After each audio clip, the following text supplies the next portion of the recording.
Saludos a todos los que están disfrutando en este momento de este contenido a través de este medio.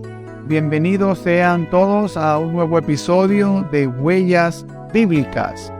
En el programa de hoy vamos a estar hablando un poco acerca de la vida de Erasmo de Rotterdam. ¿Quién fue este hombre y qué influencia tuvo en el cristianismo a nivel mundial? ¿Cuál fue el desacuerdo de Erasmo con la Iglesia Católica? ¿Qué aportes hizo este personaje para el avance del Evangelio de Jesucristo? Hay muchos eventos que observar en torno a este tema de la vida de Erasmo de Rotterdam, y por eso nosotros hemos desarrollado este podcast que se titula Huellas Bíblicas, cuyo propósito es dar a conocer la vida de todos aquellos hombres y mujeres que sirvieron a Dios y cuyas enseñanzas pues también son legado para nuestras vidas el día de hoy. Huellas Bíblicas es una producción de la Iglesia Evangélica de Cumaná. A Dios sea la gloria. Bienvenidos una vez más, quien les habla Hernán León Gil y me acompaña Daniel Vázquez. Saludos Daniel, ¿cómo estás? Muy bien, gracias a Dios. Les invitamos que se suscriban a este canal, le puedan dar like y activar la campanita para que le puedan llegar las notificaciones y que puedan compartir este contenido con otros para que sea de edificación a muchos. Así es, estamos en YouTube a través de nuestro canal Huellas Bíblicas y también nos puede seguir por nuestra página de Facebook del mismo nombre, Huellas Bíblicas, conociendo a los siervos de Dios y sus enseñanzas. Bien, Erasmo de Rotterdam, ¿quién fue este hombre? ¿Qué nos dice la historia? ¿Qué nos dicen los historiadores? ¿Dónde nació este hombre? Erasmo, un personaje importantísimo en el siglo XV y el siglo al final del siglo XIV y principio del siglo XV, nació como su nombre, su apellido, en Rotterdam, en Holanda, el 28 de octubre de 1466. Así es. Sí. Es lo que hoy se conoce como Países Bajos. Correcto. Era el reino de Holanda. Y es que precisamente a comienzos del siglo XVI se estaba dando un movimiento de cada vez más personas estudiosas, cada vez más personas eruditos que estaban soñando con una restauración, con una reforma hacia el cristianismo primitivo, debido a todas las desviaciones que estaban ocurriendo en el seno de hasta ese momento se conocía la Iglesia Católica Romana. Y quizás Erasmo de Rotterdam fue el más grande de estos soñadores, el más grande de pensadores, el más reconocido y famoso humanista, que en ese sentido él estuvo a punto de incluso experimentar su entrada a la Reforma Protestante, pero por circunstancias y por su propia personalidad, en que era una persona que quería agradar a todos, que no le gustaban las controversias, los enfrentamientos.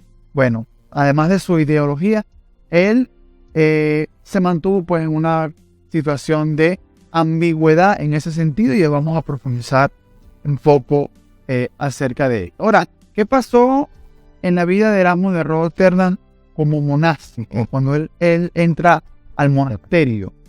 Sí, Erasmo, de hecho, su vida desde pequeño fue una persona muy pobre, que sus padres también sacerdote, fue sacerdote y lo impulsa a entrar a este monasterio, donde después se hace también sacerdote, pero es influenciado por todas estas corrientes humanistas y filosóficas que él también era muy estudioso de ellas, donde él choca con una gran verdad, choca con este clero, con este imperio mal. Y bueno, una de las controversias que él tiene es que lo que tenían acceso a las Biblias, a los documentos, a las literaturas, era lo que estaban estudiando en los monasterios, y ellos eran los que tenían esa facilidad de estos documentos. Pero, ¿cuál es el choque? Bueno, que los feligreses de aquel momento, la humanidad más pobre, no tenía acceso, por lo menos ni siquiera a la Biblia. Que ese es el gran choque que hay allí con Erasmo. Sí, realmente esto podemos decir que se traducía en una ignorancia a nivel del pueblo con respecto a lo que Dios quería realmente transmitir y enseñar a través de su santa palabra. ¿Por qué? Porque cuando la palabra está bajo el poder de las autoridades solamente, entonces la persona no tiene acceso, y entonces la persona crea una dependencia, y una dependencia acompañada de una confianza de que lo que le están enseñando está correcto. Y es lo que pasaba en ese entonces, pues en el siglo XV, que por cierto es cuando se da todo aquello también que tratamos ya en un programa acerca de Casiodoro de Rey. Es correcto. También que impulsa pues esa posibilidad de que la gente tuviese, en ese caso en España, acceso a la palabra de Dios. Ahora, Erasmo fue huérfano a causa de una peste allí, y él fue enviado inicialmente a una escuela capitular de Saint-Lewin. Esta escuela hacía mucho énfasis en su enseñanza en la parte humanística. Era un aprendizaje clásico a través de lo que eran las humanidades. Luego fue llevado a una escuela que era dirigida por un grupo llamado Los Hermanos de la Vida Común. Allí es donde él aprende, ¿no?, la importancia y el énfasis de una relación personal con Dios. Pero él sentía rechazo acerca de las reglas, de las reglas que eran hasta cierto punto muy severas de la vida en los monasterios. Y las actitudes, también le chocaban mucho las actitudes que tenían los grandes teólogos, que eran muy intolerantes. No eran personas con quienes se podía dialogar o quizás debatir tan fácilmente, sino que había una intolerancia muy fuerte, muy radical en ese momento. Erasmo era, como lo dijo bien Daniel, él tenía también ese temor, había sido pobre, pues, la familia era pobre, y en ese sentido, como él quería indagar, quería llenarse, quería conocer lo que era la parte teológica, ¿verdad? No le queda otro camino que la vida en el monasterio, y es cuando se une a los agustinos. Esto le permitiría a él viajar y tener acceso a ciertos espacios académicos. Y cuando él fue ordenado sacerdote, ya en 1492, él es ordenado sacerdote y se convierte en secretario del obispo de Cambrai, quien lo envió a París para estudiar teología. Vean cómo de esa manera entonces ya él va cumpliendo con sus anhelos de esos estudios profundos teológicos y aprender, ¿verdad? Eso va a servirle a él de base para lo que él va a hacer más adelante. Sí, Erasmo también, una fase importante es lo que aprendió allí en Francia, en París, porque allí él empieza a desarrollarse, ahí empieza a investigar, y de hecho se hace allí teólogo muy profundo de las letras antiguas del hebreo y del griego, que él comienza también un estudio muy profundo y aprende estos idiomas a profundidad, donde también le presenta que él fuera secretario allí, y después él dice no, él se va a ¿qué? A reunirse, a tener esa relación con unos grandes teólogos que a aquel tiempo, que era John Colet, en la Universidad de Oxford, y también hay una persona que marcó su vida en Inglaterra, en Cambridge, era Tomás Moro. Tomás Moro. Y estamos hablando de personajes importantes de aquel tiempo. Político y humanista. Y humanista. Es correcto, humanista inglés. Entonces, él también está bien formándose y codeándose con estos filósofos y teólogos de aquellos tiempos, donde la vida de Erasmo va a hacer un cambio profundo, donde él, viendo toda esa formación, él va a llenarse de la parte humanista, filósofo, y va a tomar una parte importante que era las ideas de Platón y el epicurismo. El epicurismo también él lo va a tomar, donde el hombre tiene la capacidad de hacer muchas cosas. Su dogma es el hombre. Y eso allí es importante de que él se va a ver cómo se está formando él y también se está educando en la parte teológica, ¿no? Sí, es un viaje que sin duda marca su vida. Uh-huh. Este viaje a Inglaterra ocurre en 1499, cuando conoce a este señor, Tomás Moro, y escucha también a John Colet. Escuchó a John Colet mientras John Colet estaba enseñando acerca de las escrituras. Y esto lo impactó a él por la manera en que Colet estaba enseñando la escritura de forma tan clara y profunda. Nada superficial como él quizás estaba acostumbrado a escuchar hasta ese momento.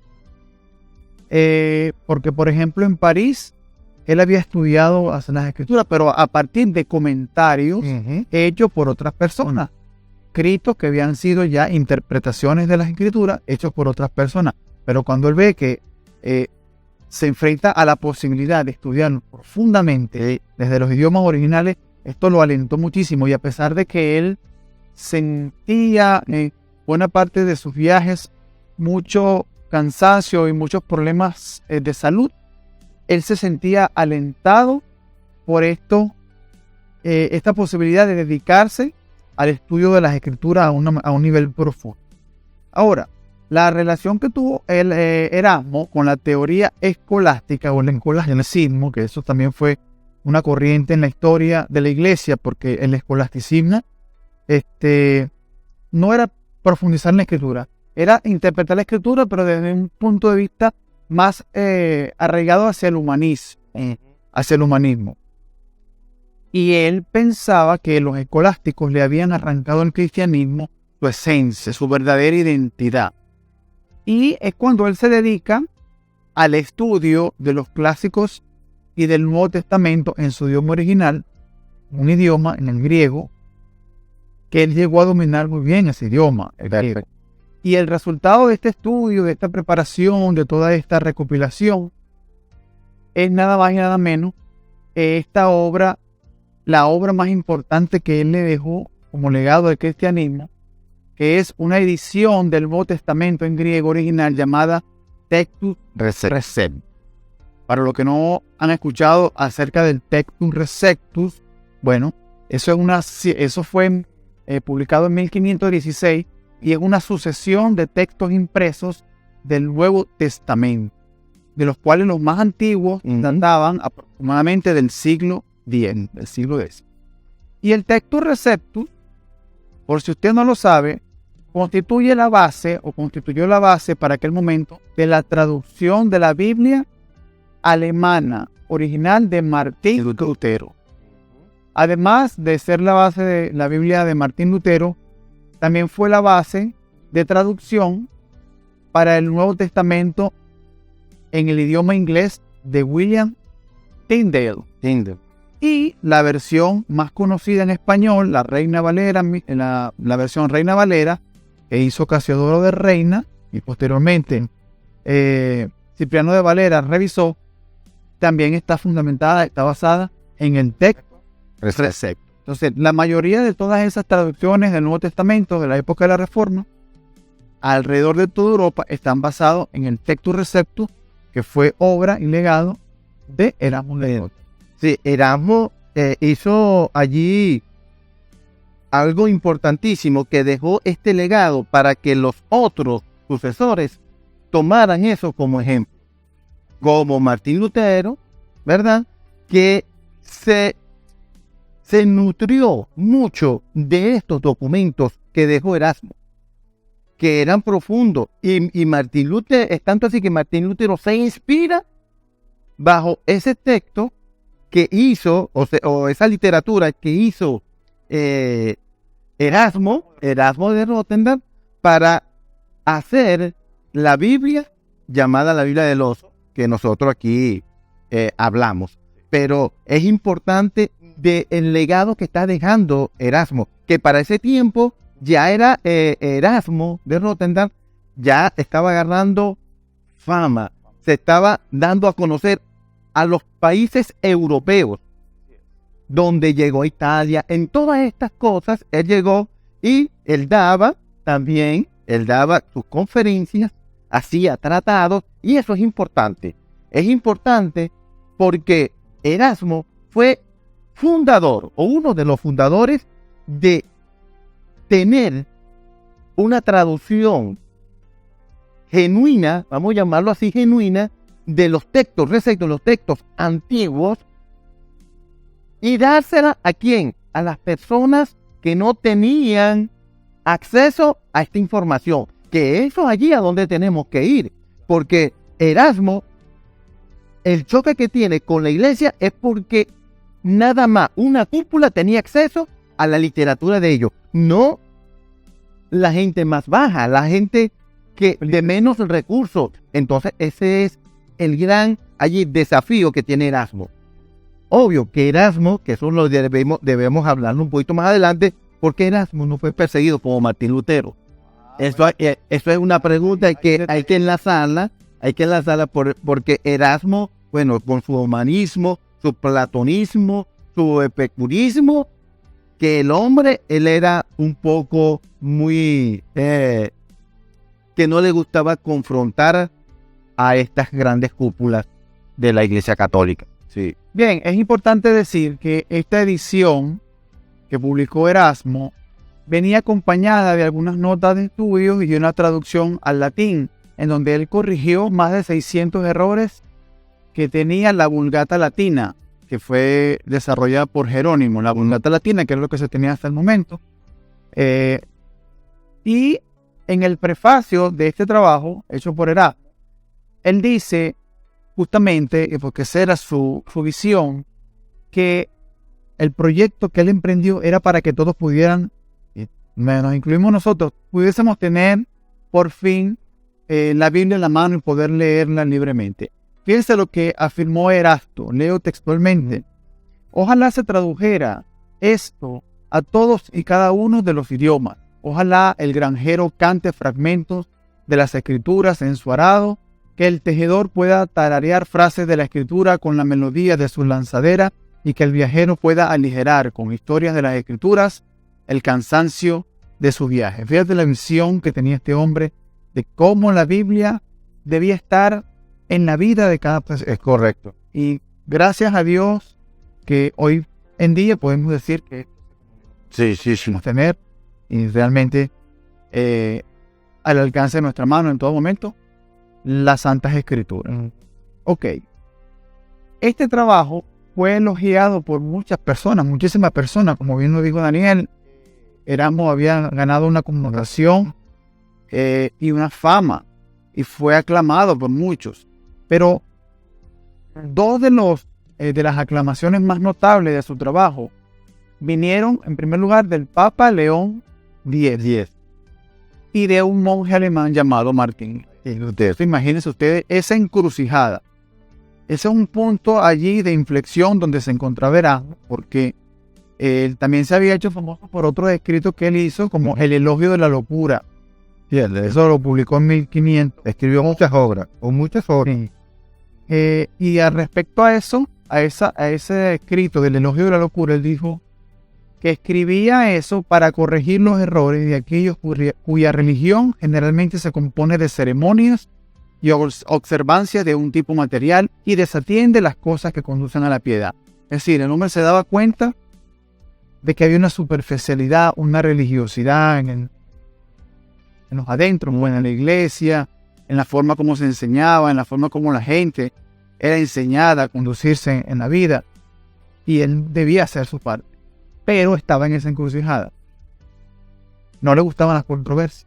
Quería estar bien con el Papa, con la Iglesia Católica, y quería estar bien con los reformadores. En este caso, con Martín Lutero. Bueno, Y de hecho, el movimiento de Martín Lutero, las personas, los seguidores de Martín Lutero, ¿qué hacían? Bueno, criticaban, pero fuertemente, a la posición de Erasmo. Por eso, porque era muy ambiguo en esa posición.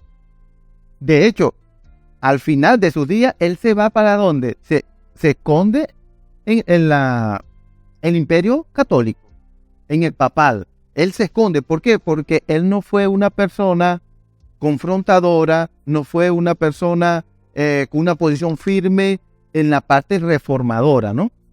Y de hecho, también es en lo que él pensaba, lo que él, sus estudios, aunque era una persona, un teólogo maravilloso, muy letrado, pero tenía eso de que, bueno, él no le gustaba, la otra cosa, no le gustaba estar en posiciones muy fuertes, encontrada allí. Lo que él decía, bueno, pero como este tiene más fuerza, la Iglesia Católica tiene más fuerza, me apego a la Iglesia Católica y voy dejando todas estas cosas que para él era, una de las cosas que él criticaba era la indulgencia.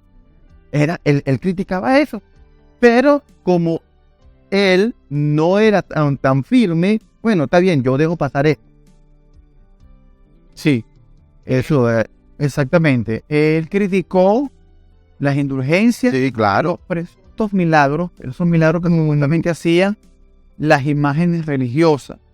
Él sabía, él sentía que esos eran rituales inútiles, eran cosas totalmente fuera de contexto con la Biblia. Ahora, estos ataques y todas estas denuncias y estas sátiras que él hace llegan a oídos de Martín Lutero. Claro. Llamaron su atención. Y es cuando Martín Lutero le escribe pidiéndole apoyo. Ellos nunca llegaron a conocerse, pero su comunicación era a través de cartas. Siempre tuvieron esa relación. Escritos. Sí. Y, por supuesto, tenían una causa común que era lograr que la iglesia fuera estremecida y que se enseñara y se revelara lo que realmente enseñaba la escritura y no lo que esa religiosidad, esa idolatría que se estaba que se enseñaba hasta ese momento y se practicaba fuertemente en Europa. Ahora, ¿qué dice Erasmo de Lutero? Él encontró allí en los escritos de Lutero, los leyó, por supuesto, y lo describió como una poderosa trompeta de la verdad del Evangelio. Él reconocía que Lutero tenía razón en sus opiniones, pero él consideraba, bueno, que Lutero cometió algunos errores cuando se metió directamente con el Papa, con la tiara papal, que era aquella triple corona que usaban los papas y que representaba triple poder, etc. Lutero atacó eso y otras cosas allí con las cuales Erasmo no estuvo de acuerdo con esos ataques.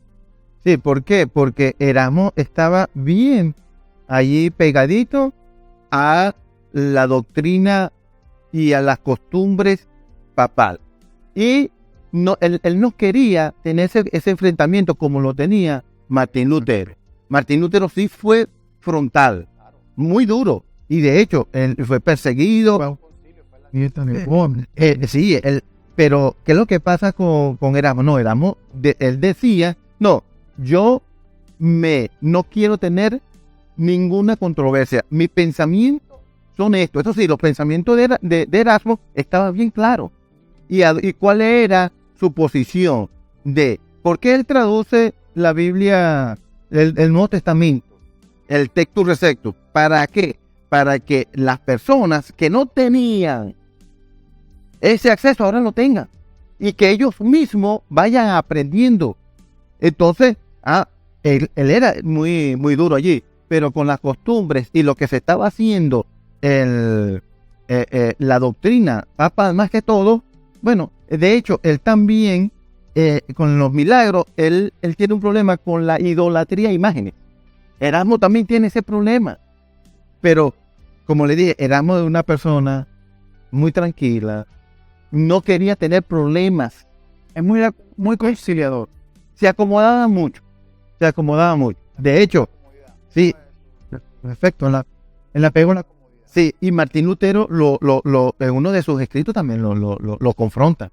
Lo confronta, ¿por qué? Por su comodidad y por su apego. Y de hecho, su relación con Martín Lutero era, como es por carta, pero había una abertura muy grande de que lo que es Erasmo y lo que es Martín Lutero. ¿No? Sí. De hecho, mientras él tuvo el cargo de consejero de Estado, él era un protegido del emperador Carlos V. Uh-huh. El emperador le brindó una pensión también, tenía su pensión. Y dicen algunos que esto pudo haber influido en su actitud de mantenerse allí políticamente correcto allí hacia el catolicismo, una diplomacia hacia el catolicismo.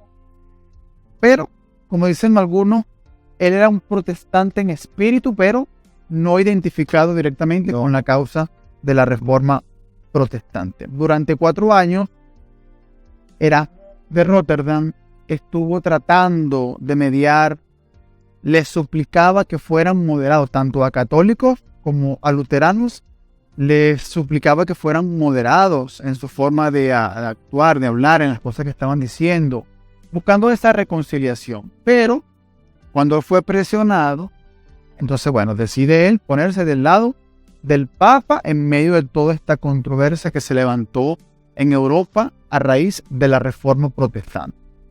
Bien, pero realmente se ha hablado mucho acerca de las razones por las cuales Erasmo se inclinó por el catolicismo. Algunos argumentan que fue por conveniencia, porque siempre le tuvo miedo a la pobreza, como estaba cómodo. Y bueno, eso es algo que, bueno, la ama es mucha, sí. Otros dicen que puede haber sido por razones ideológicas, sí, es que nunca le gustó la controversia y él creía incluso que esas controversias no eran parte de un comportamiento cristiano. Claro, la palabra nos dice a nosotros que contendamos ardientemente por la fe, que seamos apologistas, haciendo defensa de la fe. Pero por supuesto, ese principio bíblico no deroga los demás principios bíblicos. Nosotros debemos ser capaces, estamos capacitados por el Señor, por el Espíritu Santo, para presentar defensa de nuestra fe con medio de la palabra, pero con mansedumbre, sin ofensas. Y bueno, el Señor es el que obra, el Espíritu Santo es el que obra en convencer a las personas, pero siempre nosotros trazando verdaderamente lo que dice la palabra, sin añadirle ni quitarle. Sí, allí lo interesante es que la persona debe ser una apologística, apologístico de la palabra, un apologeta de la palabra. Pero este apologeta debe estar bien fundamentado en la palabra de Dios. Y el apologeta es que debe conocer la palabra de Dios y tratar y trazarla como ella es. Y eso también es que yo, como defensor de la palabra, no me pueda desviar, no me pueda cambiar de camino. Y hay que hacer defensa, sí. Defensa. Y tenemos ejemplos allí en la Biblia, en la iglesia, allí en las escrituras, muchos hombres. El mismo Pablo fue defensor de la palabra de Dios, que no le importó su vida. Y muchos apóstoles murieron por la causa de Jesucristo, defendiendo la creencia del libro que es la Sagrada Escritura. Y hay que hacer defensa, se hace defensa sin importar lo que pueda causar y menos que nos saque del camino, que nos puedan desviar del camino. Hay que hacer nosotros allí muy convincente de que lo que dice la palabra es la verdad absoluta. No hay otra. Y entonces, ¿qué es lo que tenía Martín Lutero? Martín Lutero, con su creencia, con su doctrina, con las 95 tesis, no fue Erasmo. Sin embargo, ¿qué vemos en Erasmo? Erasmo no fue tan fuerte, tan firmemente en tomar la posición que él debería tomar. Él se acomodó. Claro, lo que él estaba enfrentando era el imperio. Allí la fama. A él le ofrecieron fama, tuvo fama. Le ofrecieron comodidad, tuvo comodidad. Le ofrecieron, y el mismo Papa le ofreció esta cierta característica para tenerlo a su lado. A Martín Lutero también lo quisieron hacer igualito, pero Martín Lutero fue ferviente. De hecho, cuando fue el concilio, como tú lo estás diciendo, ¿qué dijo Martín? No, a mí nadie me hace cambiar si es por la palabra. Y nadie me hace cambiar. Convénzame con la escritura. Convénzame con la escritura. Entonces, yo, como defensor de la palabra de Dios, a mí también, debemos ser muy duros con aquellas personas que están tratando de meter el humanismo. ¿A dónde? A la iglesia. Donde está introduciendo el gnosticismo, la metafísica. ¿A dónde? En la iglesia. Yo debo ser allí defensor de eso y decirle a las personas que ese no es lo que quiere decir la palabra. Que el hombre no puede salvarse el mismo, sino que hay un ente superior, que es Dios, el que mueve a la persona, lo arrastra. La salvación es absolutamente de Dios. Realmente a la iglesia de Jesucristo a través de la historia se ha estado intentando meter, se ha logrado meter muchas veces. No solamente eso, hoy en día tenemos el secularismo en la iglesia. El secularismo, tantas cosas que con la excusa de ser métodos para atraer personas, para atraer creyentes, entre comillas, pero entonces se acude a cosas, a prácticas del mundo. Se acude a mimetizar con el mundo. La iglesia no se puede mimetizar con el mundo, ni casarse con el mundo, ni adoptar las costumbres del mundo. Porque ¿cuál es el método que nos dejó el Señor? ¿Cuál es el método? Y predicar el evangelio. Aquí está el método, aquí está el diseño original, aquí está la iglesia del siglo I, la iglesia primitiva. Y si a ellos les funcionaba, a nosotros también nos funcionaba. Ahora ve esto.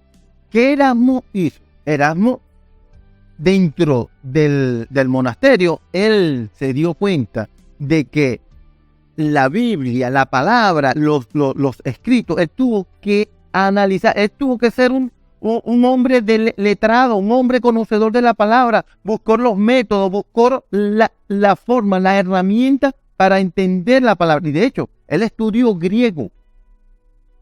Era en aquellos, sí, aprendió.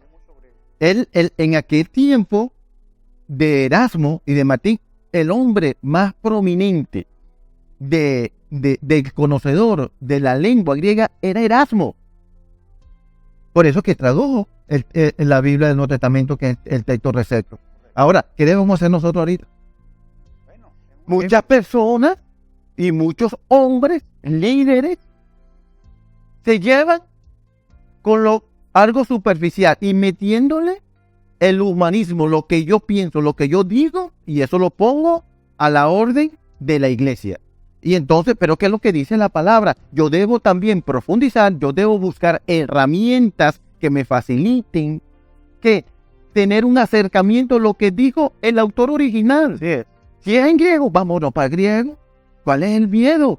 Entonces, pero yo debo ser un hombre que trate de tener esas herramientas para llevarla a aquellos hermanos que la necesitan y llevar la palabra como es, sin dobleces y sin meter cosas del mundo a la iglesia, que es lo que estamos viendo ahorita.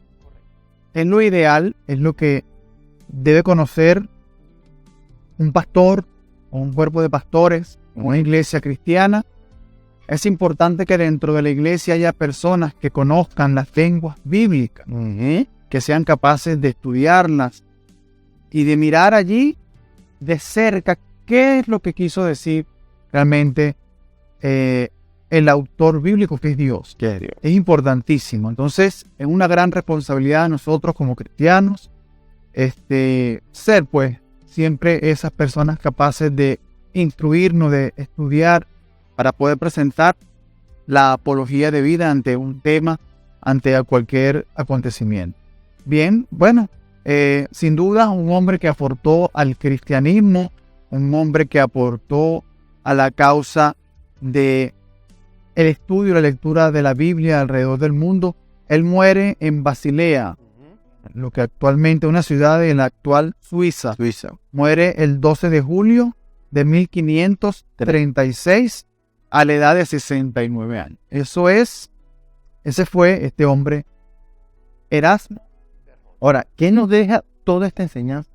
Esta enseñanza nos deja de que nosotros, usted amigo que me puede estar escuchando, hermano, tiene que conocer la palabra de Dios, meterse allí, ser defensor de la palabra de Dios, que no te puedas acomodar al mundo, sino tienes que estar allí centrado en la palabra, que no te pueda nadie mover de tus convicciones, de nuestras convicciones.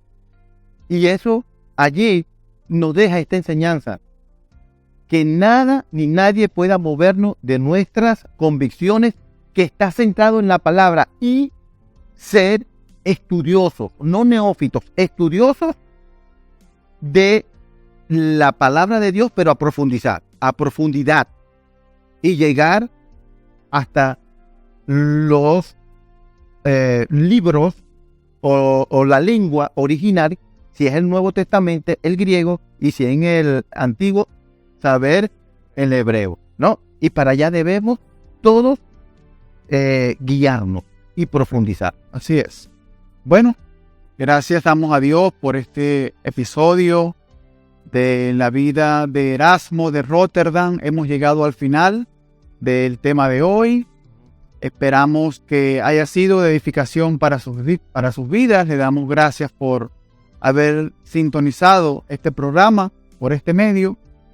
Y así, tanto como fue para nosotros también de mucha bendición investigar y hablar acerca de este hombre, recuerden compartir y recomendar este video y nuestro canal de YouTube Huellas Bíblicas a través de las redes sociales que tengan a su disposición, para que también sea de bendición y edificación para sus amigos, familiares y muchas otras personas. Les esperamos en nuestro próximo encuentro, Dios mediante, aquí en Huellas Bíblicas, conociendo a los siervos de Dios y sus enseñanzas. Suscríbanse a nuestro canal de YouTube, les recordamos allí, darle suscribir, activar la campanita de notificaciones, porque esto les va a permitir que les llegue a su correo una notificación cada vez que nosotros publiquemos un nuevo contenido.